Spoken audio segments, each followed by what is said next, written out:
नमस्कार दोस्तों, आप सुन रहे हैं अबू पॉडकास्ट। और आज की कहानी उन टैक्सी ड्राइवरों के लिए है जो ये मानते हैं कि मीटर में जो दूरी दिखती है वही असली सफर होता है।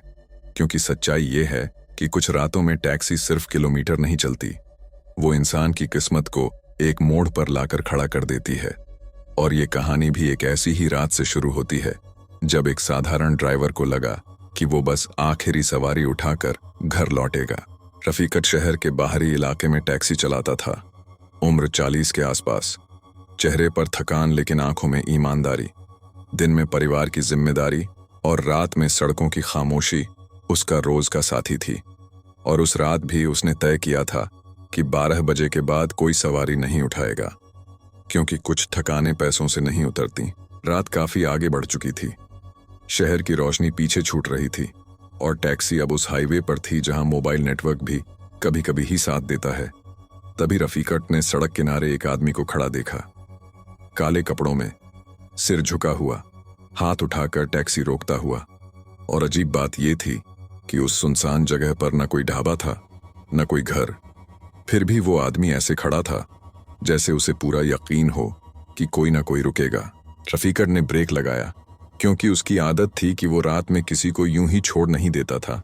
आदमी पिछली सीट पर बैठा और बहुत धीमी आवाज में बोला कि उसे मीटर से आगे जाना है। और ये शब्द सुनते ही रफीकत के हाथ एक पल के लिए स्टीयरिंग पर कस गए, क्योंकि उसने पहली बार किसी सवारी से ऐसा पता सुना था जो नक्शे में नहीं होता। जैसे ही टैक्सी आगे बढ़ी, मीटर अपने आप चालू हो गया, बिना बटन दबाए। और इस बार उसमें पैसे नहीं बल्कि समय बढ़ रहा था। सेकंड, मिनट, घंटे, और टैक्सी के अंदर की हवा अचानक ठंडी हो गई।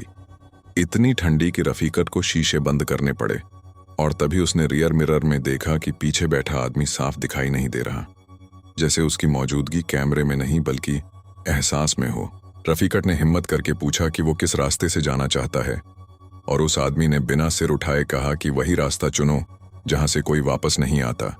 और ये सुनते ही रफीकत को समझ आ गया कि ये सवारी किसी मंजिल की नहीं बल्कि किसी इम्तिहान की तरफ ले जा रही है। हाईवे अब पीछे छूट चुका था, सड़क संकरी होती जा रही थी, पेड़ पास आते जा रहे थे, और टैक्सी की हेडलाइट्स के आगे सिर्फ उतना ही रास्ता दिख रहा था जितना इंसान की जिंदगी में भविष्य दिखाई देता है। और उसी अंधेरे में रफीकत को एहसास हुआ कि आज की रात वो सिर्फ ड्राइवर नहीं रहने वाला। और दोस्तों, यहीं से इस कहानी का असली सफर शुरू होता है, क्योंकि अब सवाल ये नहीं है कि सवारी कहाँ जाना चाहती है, सवाल ये है कि क्या रफीका उस रास्ते से वापस लौट पाएगा, या फिर उसकी टैक्सी भी उन गाड़ियों में शामिल हो जाएगी जिनका मीटर कभी बंद नहीं होता। जैसे ही रफीका की टैक्सी उस संकरी सड़क पर आगे बढ़ी और शहर की आखिरी लाइट भी पीछे छूट गई, उसी पल उसे महसूस हुआ कि अब वो किसी आम रास्ते पर नहीं है, क्योंकि कुछ सड़कें इंसान को सिर्फ मंजिल तक नहीं ले जाती, वो उसकी यादों और डर दोनों को एक साथ जगाने लगती हैं। और इस सड़क की खामोशी भी वैसी ही थी, भारी और सोचने पर मजबूर करने वाली।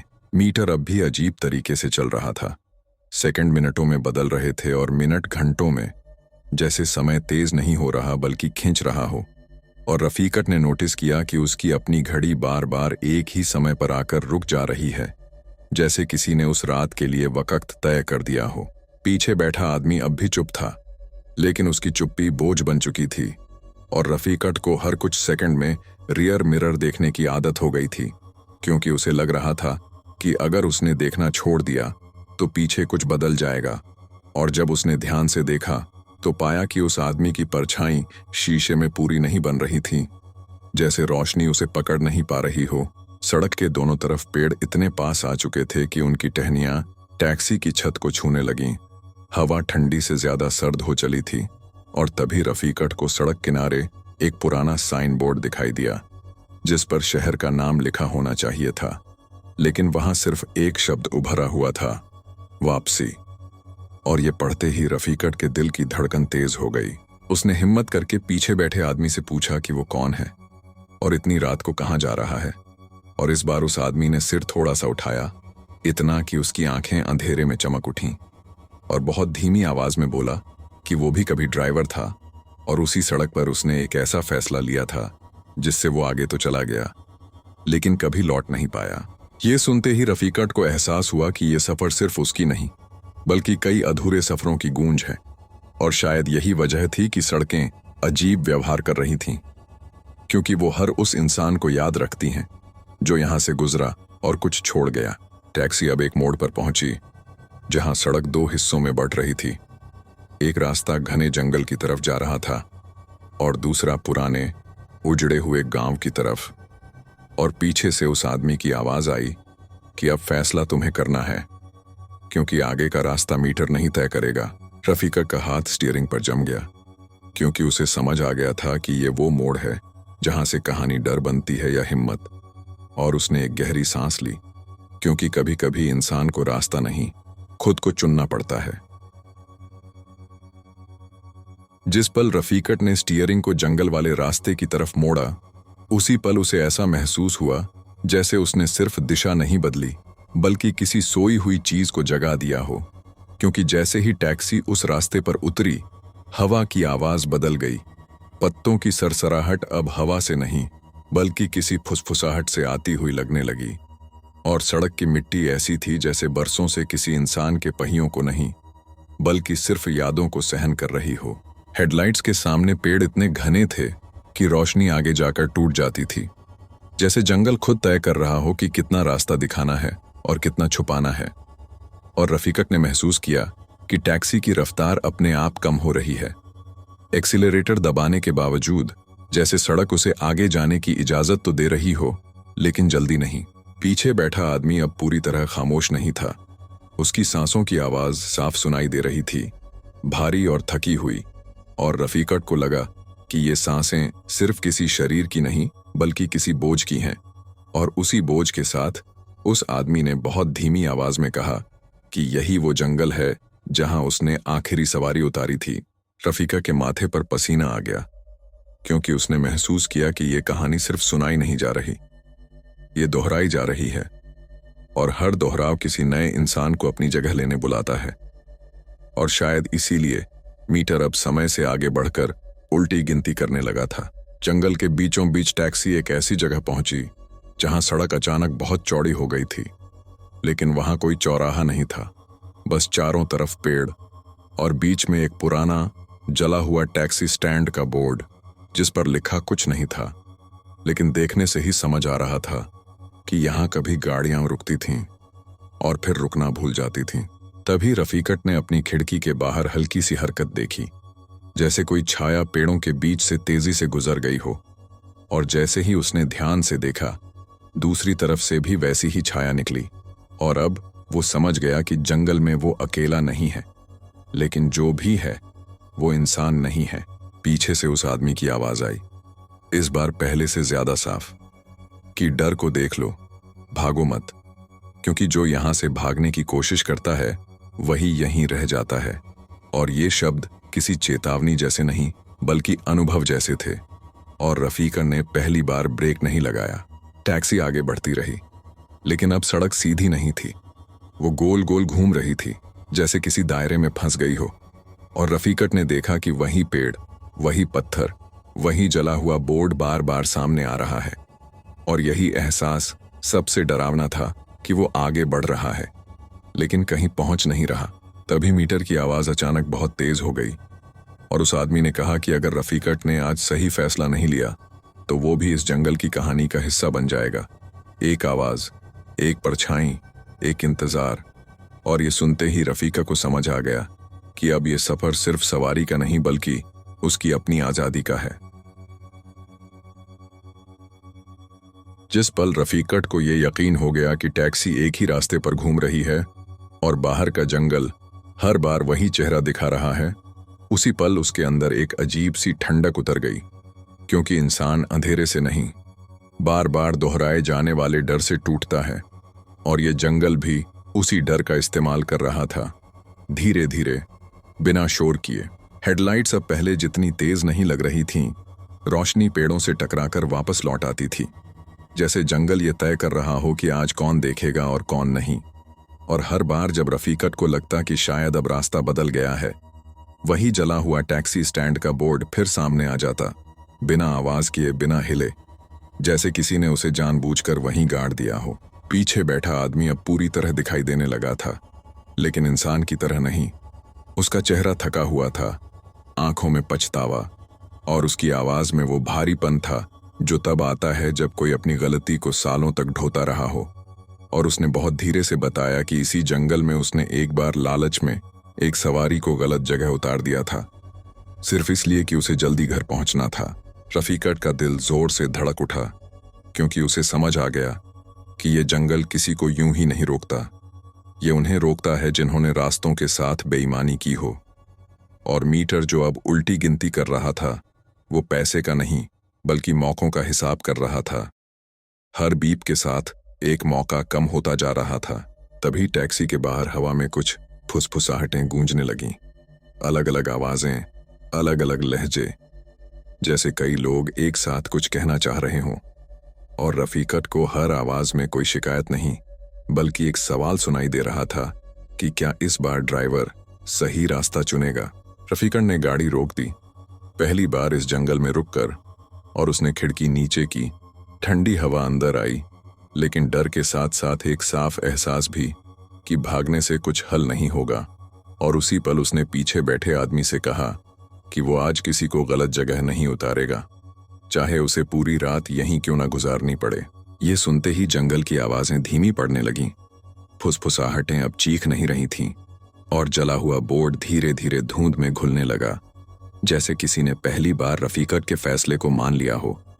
और मीटर की उल्टी गिनती कुछ पलों के लिए रुक गई, लेकिन राहत ज्यादा देर नहीं रही, क्योंकि तभी सामने से एक आकृति सड़क पर आ खड़ी हुई। इंसानी कद काठी की, लेकिन चेहरा बिल्कुल अंधेरे में। और पीछे बैठे आदमी की आवाज कांपती हुई आई कि अब असली इम्तिहान शुरू होने वाला है, क्योंकि जंगल अब देखना चाहता है कि रफीकत सिर्फ बोल रहा है या सच में बदलने को तैयार है। जिस पल टैक्सी की हेडलाइट्स के सामने वो आकृति पूरी तरह आकर खड़ी हो गई और जंगल की हवा एकदम थम गई, उसी पल रफीकत को एहसास हुआ कि अब वो किसी बाहरी डर का सामना नहीं कर रहा, बल्कि उस डर के सामने खड़ा है जिसे इंसान अपने भीतर सालों तक छुपाकर चलता है। क्योंकि परछाई बाहर की नहीं थी, वो उसी की चाल, उसी की लंबाई और उसी के खड़े होने के अंदाज जैसी लग रही थी, जैसे जंगल ने उसकी ही एक तस्वीर उठाकर उसके सामने रख दी हो। रफीकत ने ब्रेक पर पैर जमाए रखा, हाथ कांप रहे थे लेकिन नजरें हटी नहीं, क्योंकि उसे अब समझ आ चुका था कि अगर उसने आंखें चुराई तो ये परछाई और भारी हो जाएगी। और तभी उस आकृति से बहुत धीमी लेकिन बिल्कुल साफ आवाज आई, ऐसी आवाज जो जंगल की नहीं बल्कि उसके अपने अंदर की थी। और उस आवाज ने उसका नाम लिया, पूरा नाम, उसी लहजे में जैसे उसकी अम्मी उसे बचपन में पुकारती थी। पीछे बैठा आदमी सन्न रह गया, क्योंकि उसने भी वो आवाज सुनी थी। और उसने कांपती आवाज में कहा कि ये जंगल इंसानों के डर को उनके ही नाम से बुलाता है, ताकि उन्हें याद दिला सके कि यहाँ कोई अजनबी नहीं है, सब अपने ही साए हैं। और यही बात इस सफर को भूतिया से ज्यादा खतरनाक बना देती है। परछाई एक कदम आगे बढ़ी, और उसी कदम के साथ टैक्सी का मीटर फिर से बीप करने लगा। लेकिन इस बार उल्टी गिनती नहीं थी, बल्कि उस पर एक एक करके तारीखें चमकने लगीं। वही तारीखें जिन दिनों रफीकत ने जिंदगी में आसान रास्ता चुना था, किसी सवारी को बीच रास्ते उतारा था, किसी बूढ़े को देर रात मना किया था, किसी अकेली औरत को देखकर भी नजरें फेर ली थीं। रफीकत की आंखें भर आईं, क्योंकि उसे पहली बार एहसास हुआ कि ये जंगल सजा नहीं दे रहा, ये हिसाब मांग रहा है। और हिसाब डर से नहीं, सच्चाई से चुकाया जाता है। और उसी पल उसने स्टीयरिंग छोड़ दिया, दोनों हाथ जोड़ दिए, और बहुत धीमी आवाज में कहा कि उसने गलतियां की हैं, लेकिन आज वो किसी को भी गलत जगह नहीं छोड़ेगा। ये शब्द सुनते ही परछाई रुक गई। उसका चेहरा अब भी दिखाई नहीं दिया, लेकिन उसकी मौजूदगी हल्की होने लगी, जैसे किसी ने भारी बोझ जमीन पर रख दिया हो। और जंगल की हवा फिर से चलने लगी, इस बार सर्द नहीं बल्कि सामान्य। और यही बदलाव सबसे बड़ा संकेत था कि डर सुन रहा है। पीछे बैठा आदमी पहली बार सीट से थोड़ा आगे झुका और बोला कि अगर रफीका आज यहां से निकल पाया तो वो भी शायद अपने बोझ से थोड़ा हल्का हो जाएगा, क्योंकि कुछ आत्माएं दूसरों के सही फैसलों से भी आजाद हो जाती हैं। और ये सुनकर रफीका को समझ आ गया कि ये सफर अकेले उसका नहीं है। परछाई धीरे धीरे पीछे हटने लगी, जंगल के अंधेरे में घुलती हुई। लेकिन जाते जाते उसने एक आखिरी बात कही, बहुत धीमी लगभग हवा में घुली हुई, कि आगे का रास्ता अब आसान नहीं होगा, लेकिन साफ होगा। और यही साफ रास्ता इंसान को सबसे ज्यादा डराता है, क्योंकि वहां बहाने नहीं होते। जैसे ही परछाई पूरी तरह गायब हुई, टैक्सी अपने आप आगे बढ़ने लगी, बिना एक्सीलरेटर दबाए, और हेडलाइट्स के सामने पहली बार एक सीधी सड़क दिखाई दी, बिना घुमाव, बिना चक्कर। और रफीकत ने गहरी सांस ली, क्योंकि उसे समझ आ गया था कि असली डर अभी खत्म नहीं हुआ है, लेकिन अब वो डर उसकी परीक्षा लेने आया है, उसे तोड़ने नहीं। जैसे ही टैक्सी अपने आप आगे बढ़ने लगी और रफीकत ने महसूस किया कि उसके पैर एक्सीलरेटर पर नहीं हैं, फिर भी गाड़ी चल रही है, उसी पल उसके दिमाग में एक ही सवाल गूंज रहा था कि अगर मीटर पैसे नहीं गिन रहा, तो आखिर वो किस चीज का हिसाब रख रहा है। क्योंकि हर बीप के साथ उसके सीने में कुछ हल्का भी हो रहा था और कुछ भारी भी, जैसे कोई तराजू धीरे धीरे बराबर हो रहा हो। मीटर की स्क्रीन अब साफ दिखाई देने लगी थी। उस पर न रुपए थे, न किलोमीटर, बल्कि छोटे छोटे शब्द उभर रहे थे। ऐसे शब्द जो किसी मशीन की भाषा नहीं, बल्कि इंसान की यादों जैसे थे। मौका, डर, लालच, चुप्पी। और हर शब्द कुछ सेकंड चमक कर गायब हो जाता था, जैसे मीटर रफीकत की जिंदगी के पन्ने पलट रहा हो। पीछे बैठा आदमी अब पूरी तरह शांत था, लेकिन उसकी आंखें मीटर पर टिकी हुई थीं, और बहुत धीमी आवाज में उसने बताया कि ये मीटर उन ड्राइवरों के लिए नहीं बना जो सिर्फ गाड़ी चलाते हैं। ये उनके लिए है जो रास्ते में इंसानियत छोड़ आते हैं, और जब इंसानियत पीछे छूट जाती है तो रास्ते आगे नहीं बढ़ते, बस घूमते रहते हैं। रफीका को अचानक याद आने लगा कि कितनी बार उसने आसान रास्ता चुना था, कितनी बार उसने सोचा था कि एक सवारी कम लेने से क्या फर्क पड़ता है। और उसी याद के साथ मीटर पर एक और मौका लिखा हुआ चमका, और ये देखकर उसकी आंखें भर आईं, क्योंकि शायद यही वजह थी कि वो अभी तक इस जंगल से बाहर नहीं फेंका गया था। सड़क अब जंगल से निकलकर एक खुले मैदान में आ गई थी, लेकिन ये मैदान भी सामान्य नहीं था। चारों तरफ अधूरे रास्ते, टूटी हुई सड़कें, और बीच बीच में खड़ी पुरानी टैक्सियां, जंग लगी हुई, जैसे किसी कब्रिस्तान में गाड़ियां दफन हों। और पीछे बैठा आदमी बोला कि ये वही ड्राइवर हैं जिन्होंने मीटर की आवाज सुनना बंद कर दिया था। रफीका का दिल बैठ गया, क्योंकि हर जंग लगी टैक्सी के अंदर एक ही कहानी जमी हुई थी। आधा खुला दरवाजा, खाली सीट और रुका हुआ मीटर। और उसे समझ आ गया कि ये जंगल किसी को मारता नहीं, ये उन्हें रोक लेता है, हमेशा के लिए। और रोकने का तरीका बहुत शांत और बहुत क्रूर है। मीटर पर अब आखिरी शब्द उभरा, फैसला। और जैसे ही ये शब्द चमका, टैक्सी अचानक रुक गई। इंजन बंद, हवा थमी हुई, और सामने सड़क दो हिस्सों में बट गई।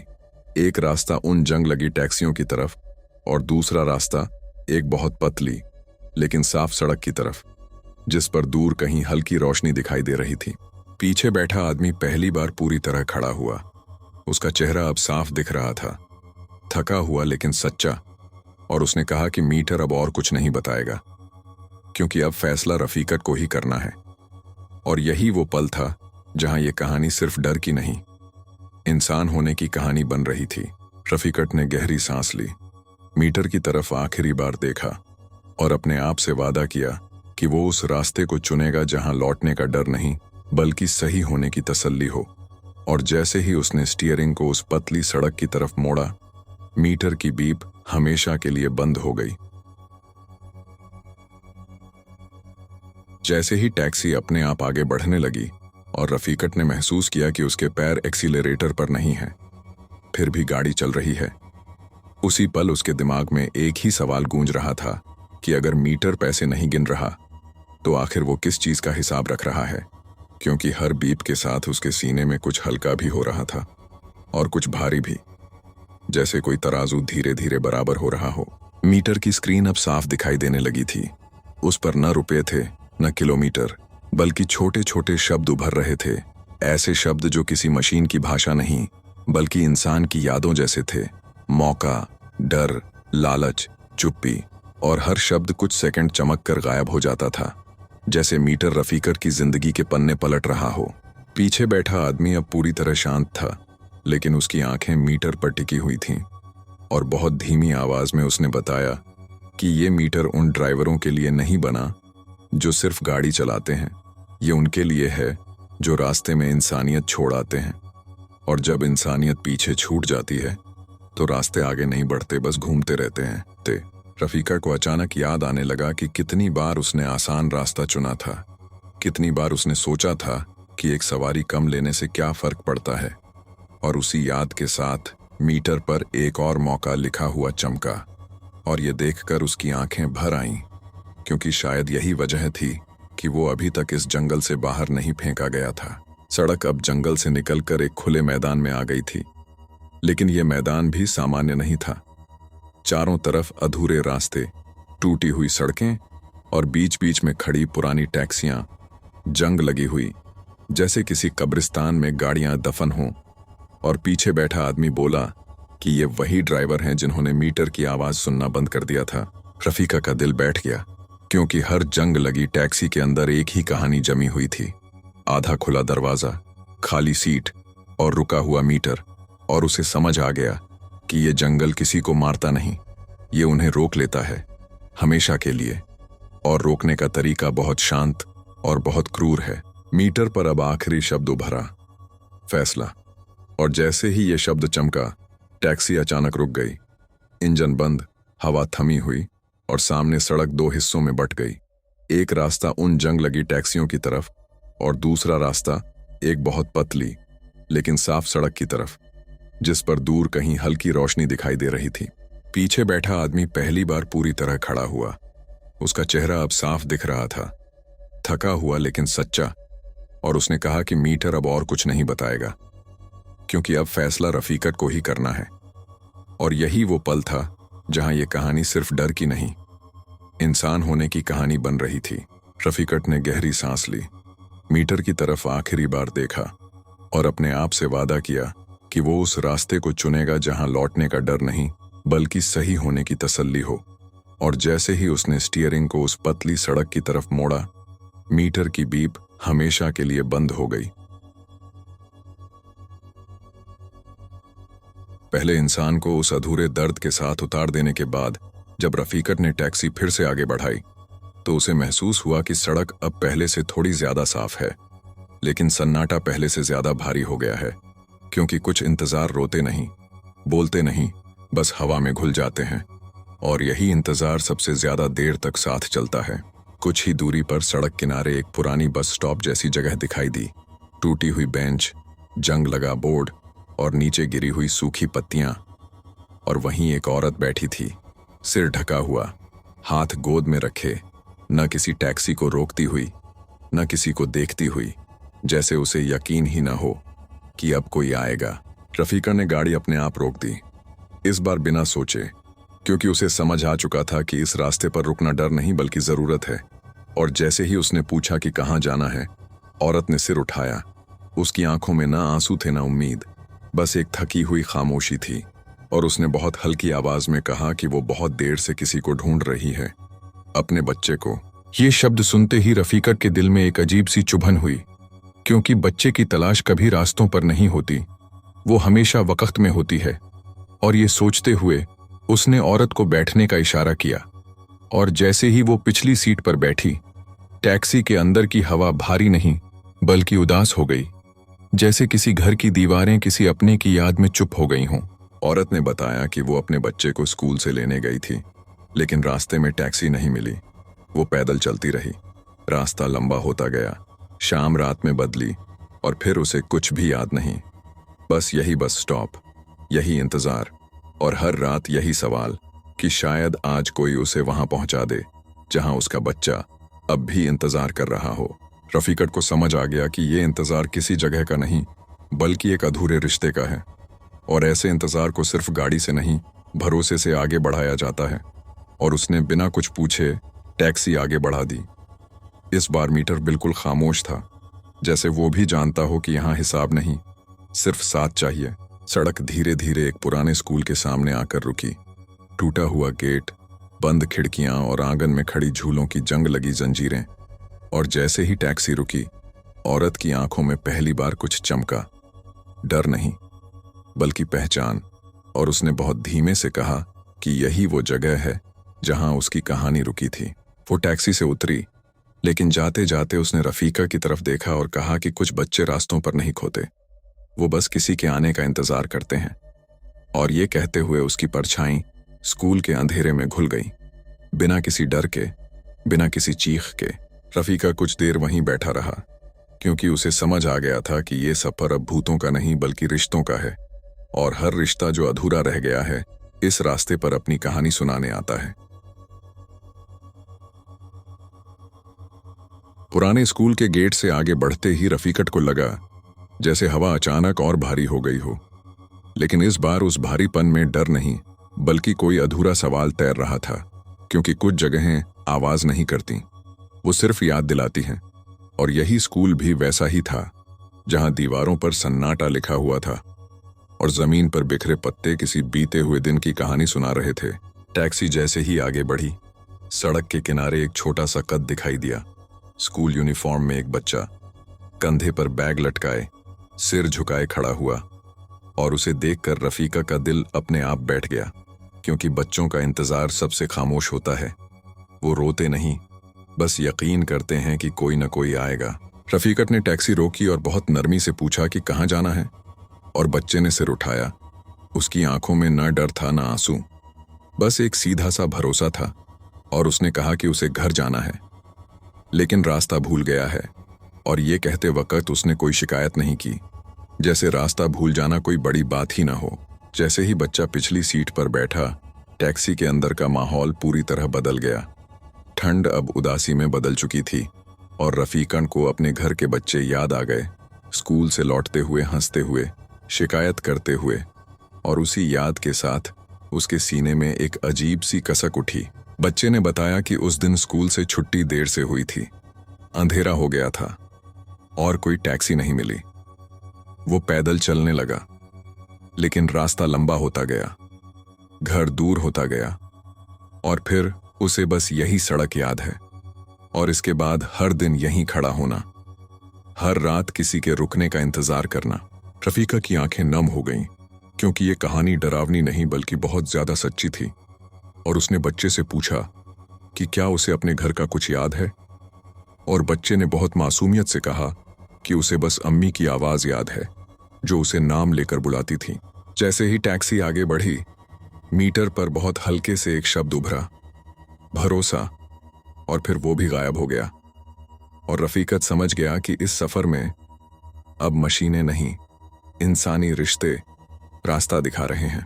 कुछ दूरी पर एक पुराना अधूरा सा घर दिखाई दिया, जिसकी खिड़की से बहुत हल्की रोशनी आ रही थी, और बच्चे ने अचानक उत्साह से कहा कि यही उसका घर है।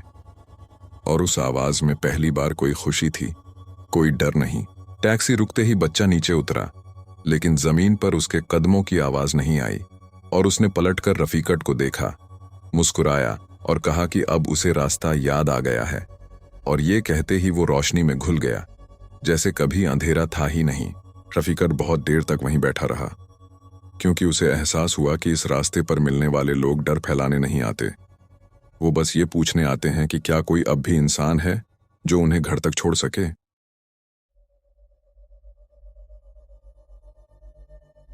बच्चे को उसके अधूरे घर के सामने उतारने के बाद जब रफीकत ने टैक्सी आगे बढ़ाई, तो सड़क अचानक बहुत जानी पहचानी लगने लगी, जैसे वो किसी नए रास्ते पर नहीं बल्कि अपने ही अतीत में चल रहा हो।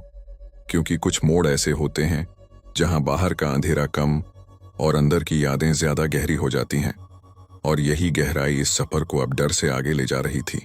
टैक्सी जैसे जैसे आगे बढ़ी, रफीका को अपने बचपन की गलियां याद आने लगीं। मिट्टी की सड़कें, बिजली के खंभे, रात में जलती पीली लाइटें, और दूर से आती अम्मी की आवाज।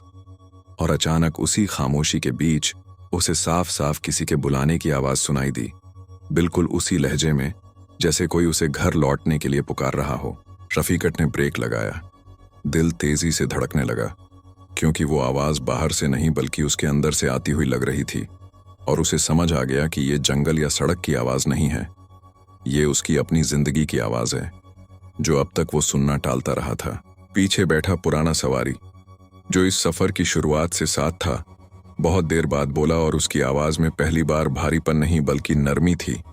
उसने कहा कि हर इंसान को इस रास्ते पर एक बार अपने घर की आवाज सुनाई देती है और जो उस आवाज की तरफ मुड़ जाता है वही वापस लौट पाता है। सड़क के किनारे अब छोटे छोटे घर दिखाई देने लगे, कुछ जले हुए, कुछ अधूरे, कुछ ऐसे जैसे बरसों से कोई लौटा ही ना हो।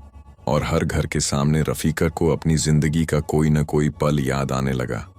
कभी वो दिन जब उसने काम के चक्कर में बच्चों को सोते हुए देखा, कभी वो शाम जब उसने घर पहुंचने में देर कर दी और किसी की शिकायत सुने बिना ही थक कर सो गया।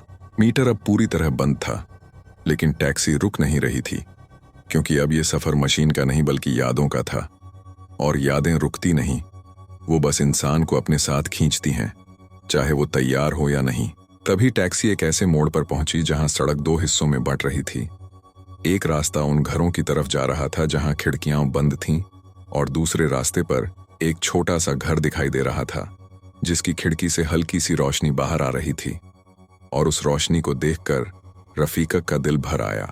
पीछे बैठे सवारी ने बहुत शांत आवाज में कहा कि ये वो मोड़ है जहां डर खत्म होता है और जिम्मेदारी शुरू होती है। और अगर रफीका आज सही रास्ता चुन लेता है तो शायद ये सफर अब बोझ नहीं रहेगा।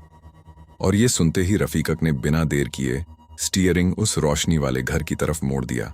जैसे ही टैक्सी उस घर के पास पहुंची, आवाज फिर से आई, इस बार और साफ। और रफीकट को समझ आ गया कि ये आवाज किसी भूत की नहीं बल्कि उसकी अपनी जिंदगी की है, जो उससे बस इतना कह रही है कि देर हो गई है, लेकिन बहुत देर नहीं। जैसे ही टैक्सी उस रोशनी वाले छोटे से घर के सामने आकर रुकी, रफीकट के दिल की धड़कन अचानक बहुत तेज हो गई, क्योंकि ये कोई अनजान जगह नहीं थी। ये वही घर था जिसे वो रोज छोड़कर निकलता था और रोज देर से लौटता था। लेकिन आज ये घर उसे किसी मंजिल की तरह नहीं बल्कि किसी सवाल की तरह देख रहा था। और सवाल हमेशा इंसान को डराते हैं। घर के बाहर सन्नाटा था, दरवाजा बंद, खिड़की से आती हल्की रोशनी कांप रही थी, जैसे अंदर कोई जाग रहा हो लेकिन बाहर आने से डर रहा हो। और उसी पल रफीकट को एहसास हुआ कि इस सफर का सबसे डरावना हिस्सा भूत, जंगल या अंधेरी सड़कें नहीं थीं, बल्कि ये डर था कि कहीं वो अपने ही घर के लिए बहुत देर से तो नहीं पहुंच गया। पीछे बैठा वो पुराना सवारी अब बिल्कुल शांत था। उसकी मौजूदगी हल्की हो चुकी थी और उसने बहुत धीमी आवाज में कहा कि हर ड्राइवर को एक दिन अपने घर के दरवाजे पर यही सवाल मिलता है कि क्या वो सिर्फ कमाने वाला रहा या कभी घर का इंसान भी बना। रफीकट ने गाड़ी से उतरने की कोशिश की, लेकिन उसके पैर भारी हो गए, जैसे जमीन उसे जाने की इजाजत नहीं दे रही हो। और उसी पल उसे अंदर से बच्चों की हंसी सुनाई दी, बहुत हल्की, बहुत सच्ची।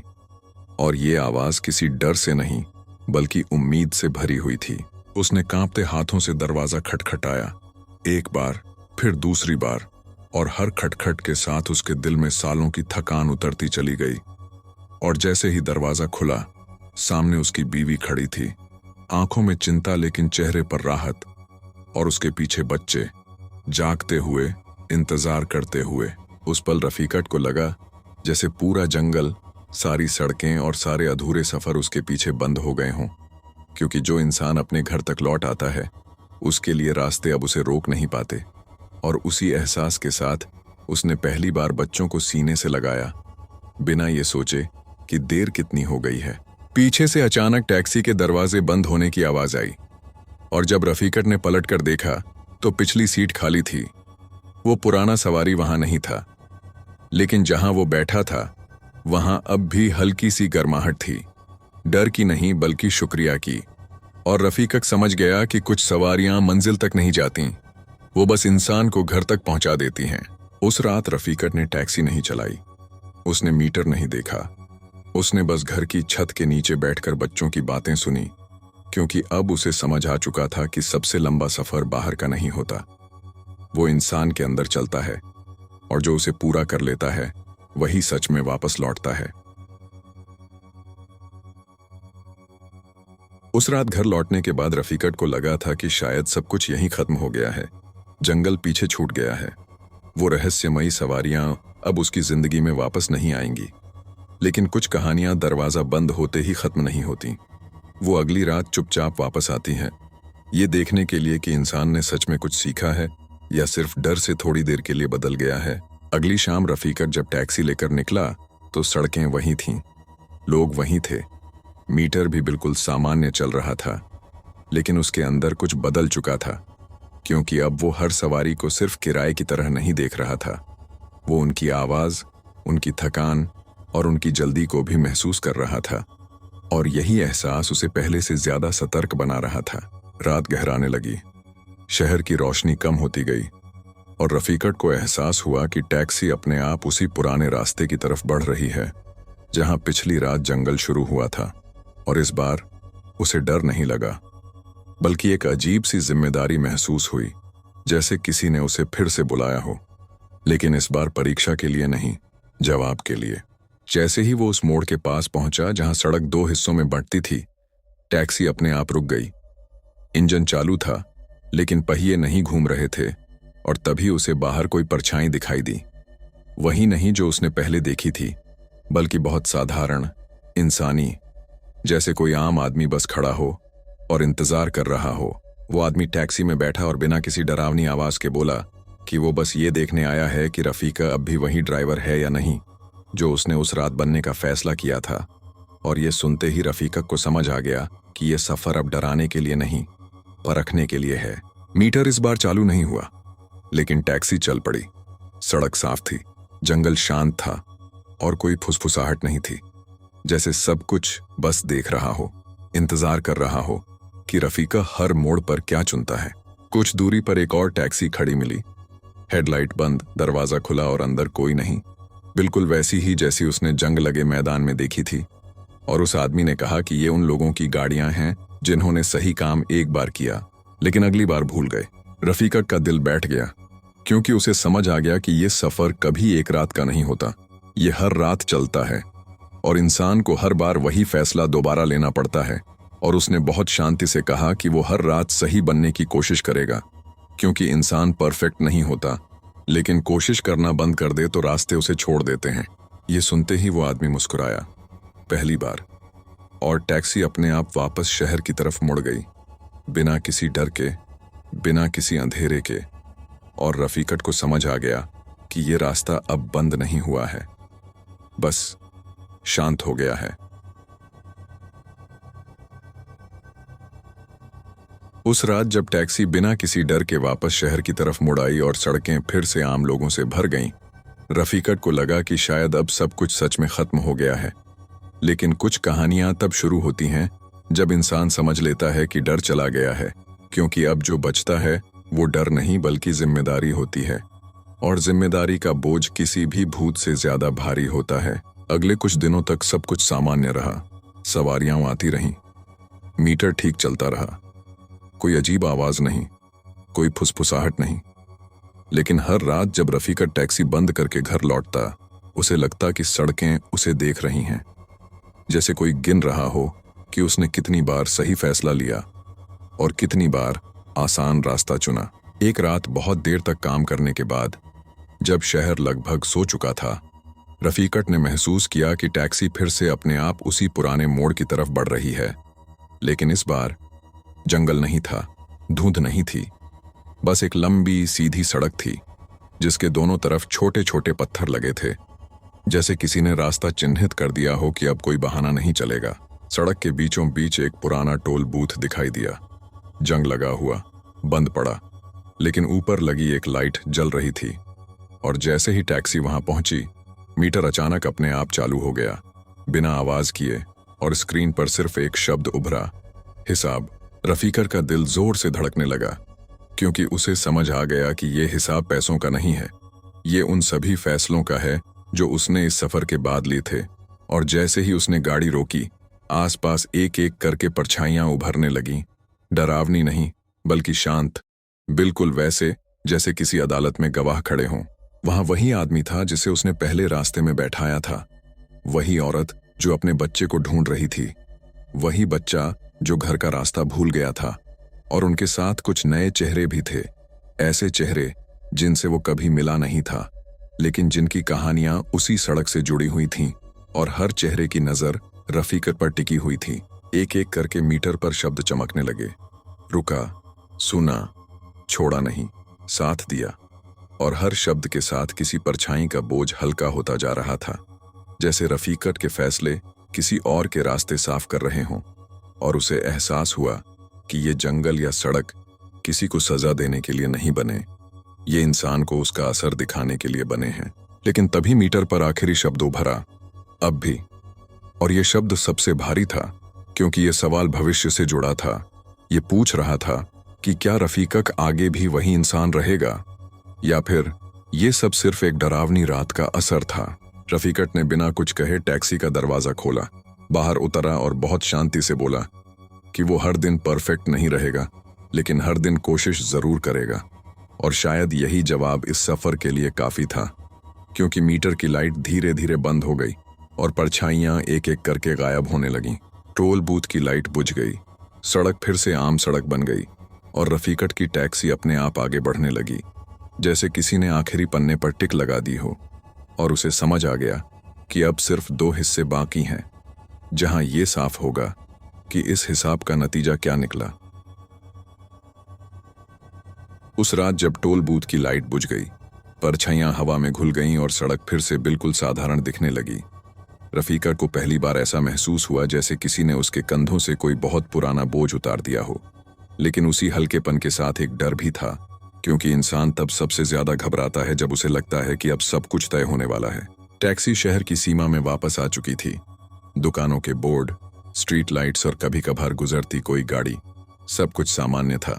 लेकिन रफीकत के लिए ये रात अब भी अलग थी, क्योंकि उसे पता था कि ये सफर अभी पूरी तरह खत्म नहीं हुआ है। अभी एक आखिरी रात बाकी है, जो ये तय करेगी कि वो बदला हुआ इंसान सिर्फ इस कहानी में रहेगा या सच में उसकी जिंदगी का हिस्सा बनेगा।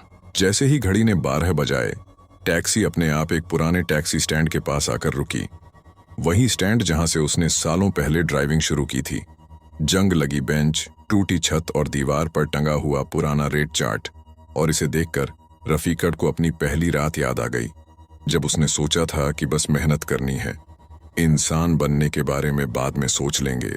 स्टैंड पर कोई सवारी नहीं थी, लेकिन हवा में किसी की मौजूदगी महसूस हो रही थी। और तभी रफीकत ने अपने पास वाली सीट पर किसी के बैठने का एहसास किया, बिना दरवाजा खुलने की आवाज के। और जब उसने धीरे से देखा तो वहां कोई भूतिया चेहरा नहीं था, बल्कि वही साधारण आदमी बैठा था जिसकी वजह से ये पूरा सफर शुरू हुआ था। उस आदमी ने बहुत शांत आवाज में कहा कि आज कोई रास्ता नहीं बदलेगा, कोई जंगल नहीं आएगा, कोई परछाई नहीं दिखेगी। आज सिर्फ एक रात है, बिल्कुल आम। और यही रात सबसे मुश्किल होती है, क्योंकि इसमें इंसान के पास डर का बहाना नहीं होता। रफीकत ने टैक्सी आगे बढ़ाई, शहर की सड़कों पर, जहां लोग हंस रहे थे, बातें कर रहे थे, और कोई ये नहीं जानता था कि इस टैक्सी में बैठा ड्राइवर अपनी जिंदगी का सबसे बड़ा इम्तिहान दे रहा है।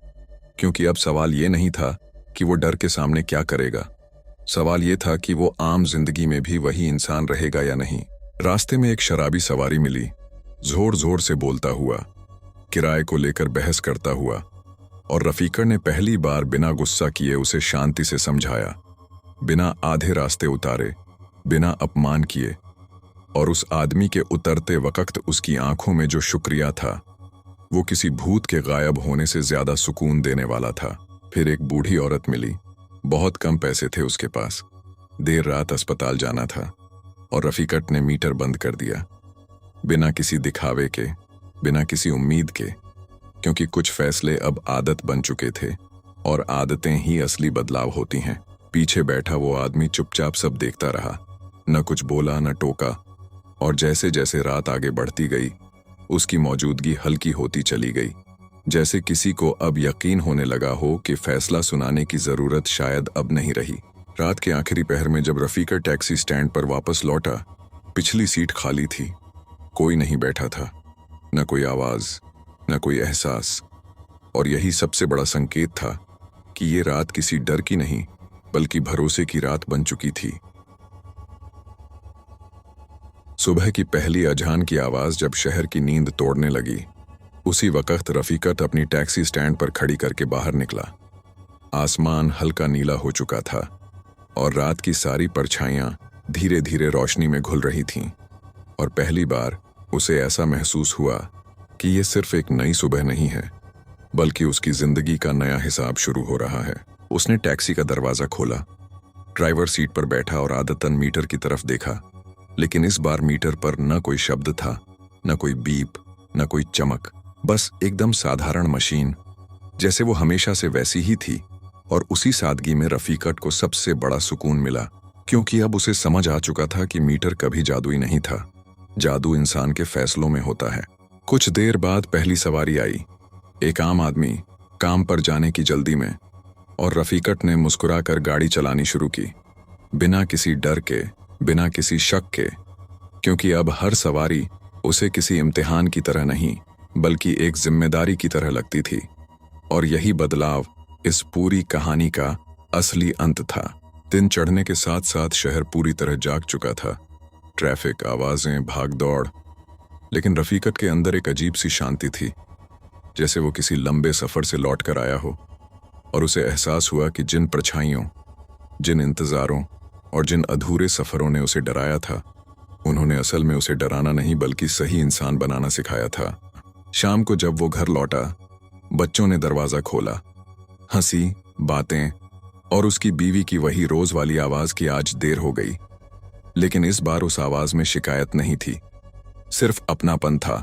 और रफीकत ने पहली बार महसूस किया कि घर पहुंच जाना ही किसी भी सफर की सबसे बड़ी मंजिल होती है। रात को जब वो सोने से पहले बाहर बालकनी में खड़ा हुआ, उसने दूर सड़क की तरफ देखा, वही सड़कें जिनसे वो रोज गुजरता था। लेकिन अब उसे पता था कि ये सड़कें डर की नहीं, भरोसे की होती हैं। और अगर इंसान हर मोड़ पर थोड़ा सा इंसान बना रहे, तो कोई जंगल, कोई मीटर और कोई परछाई उसे रोक नहीं सकती। कई दिनों बाद एक बिल्कुल आम रात में रफीका ने टैक्सी स्टार्ट की और अचानक उसे रियर मिरर में हल्की सी झलक दिखी। कोई नहीं, बस एक एहसास, जैसे किसी ने सिर हिलाकर कहा हो कि अब सब ठीक है।